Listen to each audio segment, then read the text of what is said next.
நண்பர்களே, இன்றைக்கி நம்ம ஒரு முக்கியமான விஷயத்திற்காக பல்லாவரம் சந்தைக்கு போகிறோம். ஆமாம், நீங்கள் தமிழ்லேயே பார்த்துருப்பீங்க. நம்ம A2D ப்ரோ வந்து ஒரு ப்ராசஸர் கேட்டிருந்தார். நம்ம கோல்டு ரிகவர் பண்ணுறேன்னு சொல்லிட்டு அவர் ஒரு வீடியோ போட்டிருந்தார்ல, அதுக்கு நிறைய ப்ராசஸர் தேவைப்படுது. அதை வந்து பழையரும்கல்லையோ அல்லது பல்லாவரம் சந்தையிலேயே வாங்கணும், நீங்கள் வாங்க அப்படின்னு சொல்லி கூப்பிட்டுருந்தாரு. அதனால் இன்றைக்கி நம்ம அவர் கூட போயிட்டு பல்லாவரம் சந்தைக்கும் ப்ளஸ் நம்ம லாஸ்ட் டைம் ஒரு குளோனுக்கு போயிட்டு வீடியோ போட்டிருந்தோம். பார்த்திங்கன்னா நிறைய லேப்டாப் நிறைய மொபைல் இருந்துச்சுல, அந்த இடத்துக்கு அவரை கூப்பிட்டு போயிட்டு அங்கே இருக்கிற லேப்டாப்லேருந்து ப்ராசஸர் வாங்க போகிறோம். நான் நினச்சி கூட பார்க்கல நம்ம A2D நந்தா ப்ரோக்கரெல்லாம் வீடியோ பண்ணுவேன்ட்டு. நம்ம வீடியோவில் பார்த்தீங்கன்னா ஃபுல்லாகவே பேக்ரவுண்டில் வீடியோ பற்றி ஷூட் பண்ணிடுறேன். அப்புறம் தனியாக வந்து பேக்ரவுண்டில் வாய்ஸ் கொடுத்து அப்படி தான் பழக்கம். நேரில் லைவாக பேசினா எனக்கு வந்து எப்படியே திணறும். இப்போ நான் கிளம்பிட்டேன், அதனால தான் ஒரு இன்ட்ரோ மாதிரி ஷூட் பண்ணிகிட்டு இருக்கேன். நம்ம பெர்சனலாக இது வாங்க போகிறது கிடையாது. எனக்கு வந்து இந்த ஐஃபோனுக்கு கேமரா மட்டும்தான் தேவை. ஸோ அது மட்டும் இருக்கான்னு பார்ப்போம். மற்றபடி அவங்களுக்கு ஹெல்ப் பண்ண போகிறோம். அதுதான் இன்றைக்கி வீடியோட மெயின் மோட்டிவ். நான் வழக்கம் போல் பேக்கில் என்ன எட்டு போகிறேன்னு கேட்டிங்கன்னா, பல்லாவரம் சந்தை பழையரும் கடை இங்கே எங்கேயாச்சும் போகிறோம் அப்படின்னா கண்டிப்பாக நம்மக்கிட்ட வந்து சார்ஜர் இருக்கும். ஏன்னா அங்கே மொபைல் கிடைக்கும், இல்லை ஏதாச்சும் டேப்லெட் இருக்கும், அதெல்லாம் செக் பண்ணி பார்க்கணும்ல. அதனால் டைப் சி சார்ஜரு, அதுக்கப்புறம் ஆப்பிளோட லைட்னிங் கேபிள் எல்லாமே இருக்கும். பவர் பேங்கும் உள்ள கூட வச்சுருப்பேன். அப்புறம் வந்து அடிக்கிற வெயிலுக்கு என்ன இருக்குது, வாட்ரு பாட்டில். எப்போயுமே வாட்ரு பாட்டில் கொண்டு போவேன். ஓகே, இவ்வளோ தான். இதை போயிட்டு வாங்க, அங்கே போயிட்டு நம்ம வேலையை ஸ்டார்ட் பண்ணலாம்.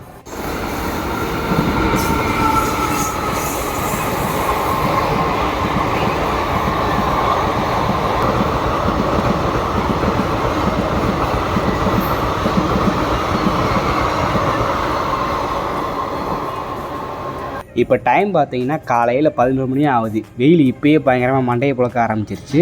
அப்புறம் இன்னொரு முக்கியமான விஷயம், எனக்குன்னு கேமராமேனோ யாருமே கிடையாது.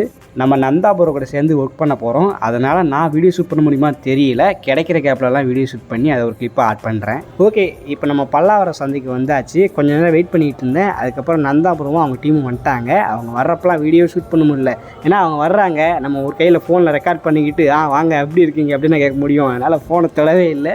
எனக்கு இது ஃபஸ்ட் எக்ஸ்பீரியன்ஸில், அதனால தான் கொஞ்சம் அப்படி இப்படின்னு ஆயிடுச்சு. அதுக்கப்புறம் அவரை மீட் பண்ணி நல்லா பேசிட்டு இன்ட்ரோலாம் ஷூட் பண்ணிவிட்டு அப்புறம் A2D ஃபேன்ஸ் நிறைய பேர் வர ஆரம்பித்தாங்க. அவங்க கூடலாம் அவர் செல்ஃபி எடுத்துகிட்டு இருந்தார். அப்புறம் முதல்ல ஒரு கடைக்கு போனாங்க. அந்த கடையில் பார்த்தீங்கன்னா ஒரு பிசியும் 2 ரேம் ஸ்லாட்டு, அப்புறம் ஒரு போர்டு மாதிரி ஒன்று எடுத்தோம். அதெல்லாம் கோல்டு அலாய் இருக்கிற மாதிரி தெரிஞ்சுது. அங்கேயே எல்லாத்தையும் ஓப்பன் பண்ணி பார்த்துட்டு ரேட்டு பார்த்தீங்கன்னா மொத்தமாக 3000 சொன்னாங்க. அப்புறம் அப்படி இப்படின்னு பேரம் பேசி எல்லாத்தையும் ஒரு 1500 கம்மி பண்ணி வாங்கினோம். இது லெனோவோட பிசி கேமிங் லெவலுக்கு வராது, பட் நார்மல் மாட்ரேட்டாக இருக்கும்ல அந்த அளவுக்கு இருக்கிறது. ஒரு 4-5 பிசி இருந்துச்சு, அதில் ஒன்று தான் வாங்கினோம். ஏன்னா ரேட் அதிகமாக இருந்துச்சு. அப்புறம் இன்னொரு கடையில் பார்த்தீங்கன்னா ஃபுல் கேபினாக வச்சுருந்தாங்க. இது கொஞ்சம் பெரிய பிசி. இந்த மாதிரி பிசியில் என்ன இஷ்யூன்னு கேட்டிங்கன்னா, சில இதில் வந்து உள்ள ப்ராசஸரை எம்பெடட் பண்ணி கொடுத்துருந்தாங்க. அதாவது அட்டாச்சு ப்ராசஸராக இருந்துச்சு. ஸோ நமக்கு கோல்டு எடுக்க வேண்டியதை வந்து ரிமூவ் பண்ணுற மாதிரி இருந்தால் தான் அதில் பின்ஸ் இருக்கும். அதுதான் கோல்டு அலாய் இருக்கும். இங்கே பார்த்தீங்களா, மதர் போர்டில் ப்ராசஸரை கழட்டிட்டு அதுக்கு மேலே தாளை வச்சுருக்காங்க. இதெல்லாம் பார்த்தீங்கன்னா நான் சொன்ன மாதிரி எம்பெடட் ப்ராசஸர், அதை வச்சு ஒன்றுமே பண்ண முடியாது. அதுக்கப்புறம் நிறைய லேப்டாப் கிடந்தது. அந்த லேப்டாப்பை அங்கேயே பிரித்து மேய்ஞ்சி உள்ளே இருக்கிற ப்ராசஸர் தான் எடுத்துகிட்டு இருந்தோம். இது பார்த்தீங்கன்னா ஒரு டைப்பான கேமராங்க. இது என்ன கேமரானு எங்களால் ஃபைண்ட் பண்ணவே முடியல, கொஞ்சம் வினோதமாக இருந்துச்சு. பின்னாடி பார்த்தீங்கன்னா ஒரு ஃபீமேல் ஜாக் பின் கொடுத்துருந்தாங்க. அதெல்லாம் யூஎஸ்பி மாட்டுறதுக்கு, அது இது மாட்டுறதுக்கு. நாங்கள் 4 பேர் ஆளுக்கு யோசிச்சுட்டு இருக்கோம், என்ன கேமராவாக இருக்கும், ஒருவேளை போலீஸ் வண்டியில் இருக்கும்ல அந்த கேமராவாக இருக்குமோ, அது இதுவும் இருக்குன்னு யோசிச்சுட்டு இருந்தோம். பட் கடைசி வரைக்கும் அது எந்த கேமரான்னு கண்டுபிடிக்கவே முடியல. உங்களுக்கு இது என்ன கேமரான்னு தெரிஞ்சால் கீழே கமெண்ட் பண்ணுங்கள். இந்த 4 கேமராவும் சேர்த்து 1000 சொன்னாங்க. ஒரு இதாக தரமாட்டோம் அப்படி சொன்னாங்க. அப்புறம் அப்படி இப்படின்னு பேசி ஒரு கேமரா மட்டும் 200 வாங்கிட்டு வந்தோம். அதை வந்து நம்ம நந்தாபுரம் உள்ளே என்ன இருக்குன்னு பிரித்து மேய்ஞ்சி ஒரு வீடியோ போடலான்னு சொல்லி எடுத்தார். அப்புறம் நான் ஒரு கார் ஃபோன் எடுத்தேங்க. கார் மாதிரியே இருக்கும். இப்படி மேலே தூக்கி விட்டோன்னு வச்சுக்கோங்களேன், கீழே பட்டனு, அப்புறம் சார்ஜிங் பண்ணி டிஸ்பிளே எல்லாமே இருக்கும். இது வந்து அப்போ சின்ன வயசில் வந்தது, ஒரு ஞாபகத்தமாக எடுத்து பார்த்துக்கிட்டு இருந்தேன். இந்த மாதிரி நிறைய கடைக்கு போயிட்டு நிறைய புதுசாக கேட்ஜெட்ஸ் பார்த்தோம். அதுக்குள்ளே டைம் பார்த்தீங்கன்னா மதியம் 3 மணி ஆயிடுச்சுங்க. சும்மா சொல்லக்கூடாது, இந்த வெயில் பார்த்தீங்கன்னா பயங்கரமாக மண்டையை புழக்குது. நான் எடுத்து வந்த வாட்டர் கேனு பாதி வழியிலே காலியாக போச்சுன்னா பார்த்துக்கோங்களேன். அதுக்கப்புறம் ஒரு கடையில் வந்து இளநீ குடிச்சிட்டு இருந்தோம். அந்த கேப்பில் தான் பார்த்தீங்கன்னா நம்ம கேமராமேன் இளநீ குடிச்சிட்டு இருக்கப்போ அவங்களோட கேமராஸ்லாம் வாங்கி பார்த்தேன். சும்மா சொல்லக்கூடாதுங்க, அந்த கிம்பிளே பார்த்தீங்கன்னா கிட்டத்தட்ட 4-5 கிலோ இருக்கும் போல் பயங்கர வெயிட்டாக இருக்குது. அதை கொஞ்சம் நேரம் தூக்கி பார்த்து வேடிக்கை பார்த்துக்கிட்டு இருந்தேன். அதுக்கப்புறம் 3:30 நாங்கள் பல்லாவரம் சந்தையில் பர்ச்சேஸ் எல்லாம் முடிச்சிட்டோம். A2D சோல்ஜர்ஸ் பார்த்தீங்கன்னா நிறைய பேர் ஃபேமிலியாக வந்திருந்தாங்க. அவங்க கூடலாம் ஃபோட்டோ எடுத்துகிட்டு ஜாலியாக பேசிகிட்டு இருந்தோம். ஸோ ஓவரால் இங்கே இன்றைக்கி என்னென்ன வாங்கியிருக்குன்னு பார்த்தீங்கன்னா ஒரு பிசி, 2 ரேம் ஸ்லாட்டு, அப்புறம் ஒரு போர்டு, இன்னொன்று வந்து ஒரு ஸ்டார்லிங் டெஸ்லாவோட சம்திங் ஏதோ ஒரு சேட்டலைட்லேருந்து கனெக்ட் பண்ணுறதுன்னு நினைக்கிறேன். ஒரு வயர்லெஸ் மாதிரி இருந்துச்சு, அதெல்லாம் வாங்கியிருக்கிறோம். ஸோ அதுக்கப்புறம் வந்துட்டு ஒரு ஸ்நாக்ஸ் கடைக்கு வந்தோம். அங்கே வந்துட்டு காடை முட்டை விற்றுட்டு இருந்தாங்க. காடை முட்டை அப்படியே பொரிச்சு தருவாங்க. அந்த முட்டையை சாப்பிட்டு அப்புறம் வந்து ஒரு காய்கறிகள்லாம் விற்கிற இடம் இருந்துச்சு. காய்கறிகள், பழங்கள்லாம் விற்கிற இடம் இருந்துச்சு. அங்கே ஃப்ரூட்ஸ் வாங்கி சாப்பிட்டு அப்புறம் அங்கே இருக்கிற ஆடு மாடு கோழி வாத்து விதவிதமாக பூனையெல்லாம் ஊற்றுக்கிட்டு இருந்தாங்க. ஸோ எல்லாத்தையும் நாங்கள் வேடிக்கை பார்த்துட்டு இருந்தோம். அதுக்கப்புறம் ஒரு 4 மணிக்கிட்டே கிளம்பிட்டோம். இதுதான் நான் சொன்ன அந்த கிம்பிள் பயங்கர வெயிட்டாக இருந்துச்சு, பட் ஸ்டைல்ஸாக இருந்துச்சு.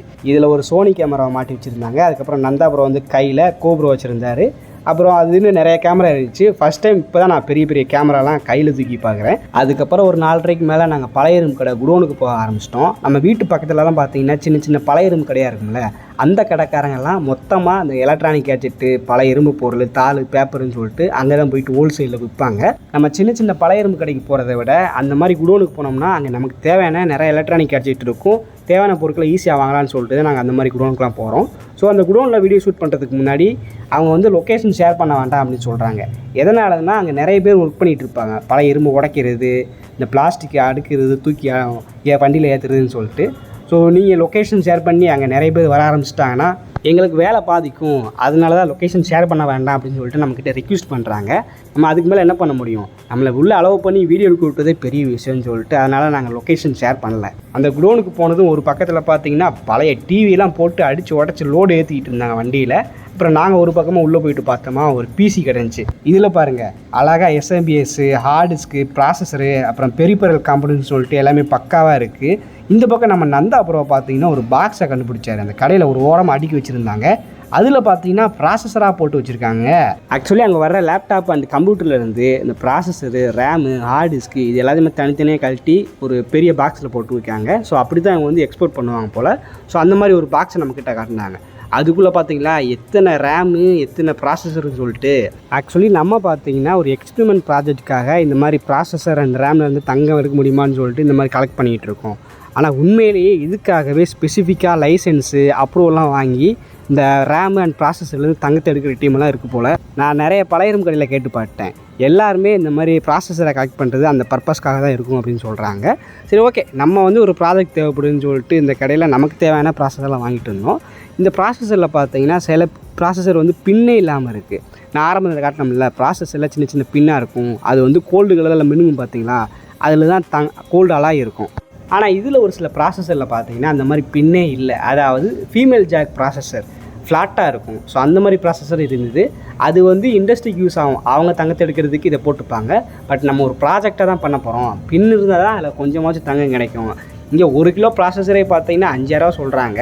ஸோ அப்படிங்கிறப்போ நாங்கள் பின் இருக்கிற ப்ராசஸர் மட்டும் செலக்டடாக நாங்கள் வாங்கினோம். அப்புறம் ஒரு மூட்டையில் பார்த்தீங்கன்னா பழைய சார்ஜராக போட்டு வச்சுருந்தாங்க. இது எல்லாமே ரீசைக்கிள் பண்ணுறதுக்கு போகும் போல் இந்த மாதிரி மொத்தமாக அடுக்கி வச்சுருந்தாங்க. அந்த கடைக்கு போகிறோம். அந்த கடையோட ஓனரே பார்த்தீங்கன்னா A2T சோல்ஜர் போல். வந்தவொடனே வாங்க இந்த டீ சாப்பிட்றீங்களா ஜூஸ் சாப்பிட்றீங்கன்னு சொல்லிட்டு அது கூட ஃபோட்டோ எடுத்துகிட்டு ஜாலியாக பேசிகிட்டு இருந்தார். ஸோ அங்கே போய் நேரம் போனதே தெரில. 4:30க்கு போனோமா, அங்கேருந்து வரதுக்கே 7:30 ஆகி போச்சு. ஸோ இவ்வளோ ப்ராசஸர் வாங்கியிருக்கோம். இவ்வளோ ப்ராசஸர் ரேமில் வாங்கியிருக்கோம் செலக்டடாக. மொத்தம் பார்த்தீங்கன்னா ஒரு 2.5 கிலோ வந்துச்சு. ரேம் அப்புறம் ப்ராசஸர் ரெண்டும் சேர்த்து மொத்தமாக 2.5 கிலோ கிட்ட வாங்கியிருக்கோம். ஸோ ரேட்டு கொஞ்சம் அதிகமாக தான் போச்சு. அப்படி இப்படின்னு பேரம் பேசி கடைசியாக ஒரு 7:30 கிட்ட நாங்கள் பர்ச்சேஸ்லாம் முடிச்சிட்டோம். அப்புறம் கொஞ்ச நேரம் அந்த கடை ஓனரு அப்புறம் அங்கே வேலை பார்க்குறவங்கள்ட்ட பேசிகிட்டு இருந்தோம். அப்போ தான் சொன்னாங்க இங்கே சர்வரும் வந்துருக்கு, 2-3 சர்வர் கிடக்கு, அது ரொம்பவே பழசாகி கிடக்கு, அது ஓடுமானன்னு கூட தெரில அப்படி சொன்னாங்களா. நம்ம நந்தாபுரம் வந்து களத்தில் இறங்கிட்டார். அவர் தான் சர்வர் எல்லாம் பிரித்து மேய்வார். ஸோ ஒரு இதை ஓப்பன் பண்ணி பார்த்தாருங்க. உள்ளே வந்து இந்த ஹார்டிஸ் போடுறதுக்கான ரேக்காக இருக்குது. சர்வர் தானா? இது டவர் சர்வர். 2 சாதம் 2 இருக்கு. ரேக் சர்வர்னா அப்படி இதுக்குள்ள தள்ளி இருக்கும். இது டவர் சர்வர் சின்னதா. யூஸ் ஆகும். இதுல ஒரு 4 ஆர்டர் போட்டு இதுல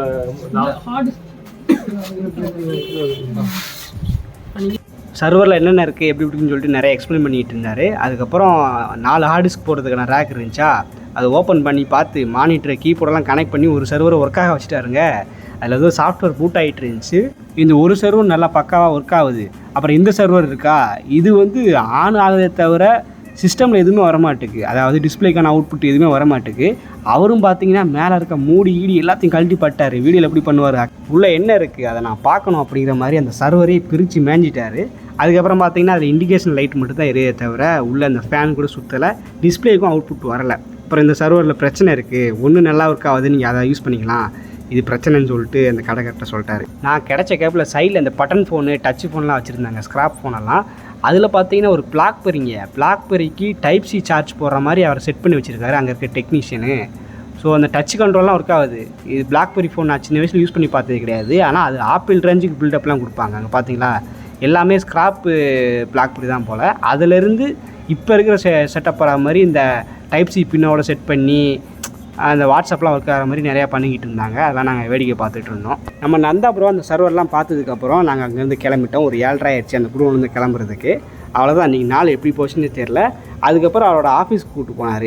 ஆனால் உண்மையை சொல்லப்போனால் நானே ஒரு பயங்கரமான இன்ட்ரோவர்ட்டுங்க. அந்தளவுக்கு ஈஸியாக யார் கூட அட்டாச் ஆகிட மாட்டேன். எனக்கு இந்த மாதிரி ஒரு பெரிய யூடியூபுக்கு கூட வீடியோ பண்ணணும் அப்படிங்கிறப்போ எப்படி இருக்குன்னு யோசிச்சு பார்த்துக்கோங்க. பட் காலையில் நந்தா ப்ரோ அப்புறம் அவங்க டீம் பார்த்ததுக்கப்புறம் ஆரம்பத்தில் ஒரு மாதிரி இருந்துச்சு. அதுக்கப்புறம் ஃப்ரெண்ட்லியாக பேச ஆரம்பிச்சிட்டோம். அவங்க கூட இருக்கிற அந்த பசங்கள்லாம் பார்த்திங்கன்னா ஏஜ் தான். அதனால் ஜாலியாக பேச ஆரம்பிச்சிட்டோம். காலையில் பேச ஆரம்பிச்சிது. ஸ்டூடியோவில் வந்துட்டு பார்த்திங்கன்னா நாங்கள் ஜாலியாக பேசிகிட்டு இருந்தோம். ஆஃபீஸ்லேயும் அவர் வந்து ஸ்டூடியோ காட்டினார். அதுக்கப்புறம் சர்வர் ரூமு, எடிட்டிங் ரூமு, அப்புறம் உட்காந்து ஒரு 2-3 மணி நேரம் பேசிகிட்டு இருந்தோம். ஜாலியாக இருந்துச்சு. டைம் போனே தெரில. அவர் ஸ்டூடியோ பார்த்ததுக்கப்புறமா அந்த இடத்துல நின்று ஒரு ஃபோட்டோ எடுக்கணும்னு சொல்லிட்டு எனக்குள்ளே ஒரு குட்டி ஆசை இருந்துச்சு. அதுக்கப்புறம் அவரே லைட்டிங் செட் பண்ணிட்டு என் கூட நின்று பேசிகிட்டு இருந்தார். நான் எப்படி பண்ணிகிட்ருக்கேன் என்ன இதுன்னு சொல்லிட்டு கொஞ்சம் நேரம் அப்படியே ஒரு நல்ல இன்ஃபர்மேஷனாக இருந்துச்சு எனக்கு. கொஞ்சம் நேரம் பேசிகிட்டு இருந்தோம். அப்போ எடுத்தது அந்த ஃபோட்டோலாம். ஆரம்பத்தில் அவங்ககிட்டேருந்து இந்த மாதிரி சேர்ந்து வீடியோ பண்ணலாம் அப்படின்னு மெசேஜ் வந்தப்போ யாரோ ஃபேக் ஐடி கிரியேட் பண்ணி கலாய்க்கிறாங்க போல அப்படின்னு சொல்லிட்டு அந்த மெசேஜை பார்த்துட்டு விட்டுட்டேன். அதுக்கப்புறம் தான் அடுத்த நாள் ஸ்ட்ரைக் ஆச்சு. ஒருவேளை உண்மையாக இருந்தா அப்படின்னு சொல்லிட்டு வந்து பார்த்தா உண்மையிலே அவங்க தான். அதுக்கப்புறம் தான் நான் அவங்களை காண்டாக்ட் பண்ணி பேசி ஆரம்பித்து இன்றைக்கி இந்த ஸ்டேஜ் வந்து விட்டுருக்கு. இதை நான் எதிரே பார்க்கல. ஸோ நமக்கு இவ்வளோ பெரிய ஆப்பர்ச்சுனிட்டியை கொடுத்த பிசி டாக் நந்தா ப்ரோ அப்புறம் அவர் டீமுக்கு ரொம்ப நன்றி. நம்ம சப்ஸ்கிரைபர் ஆகிய உங்களுக்கு வந்து ரொம்ப ரொம்ப நன்றி. ஏன்னா நீங்கள் இல்லைனா இது வந்து சாத்தியமாக இருக்காரு. ஸோ தேங்க்ஸ் எல்லாத்துக்கும்.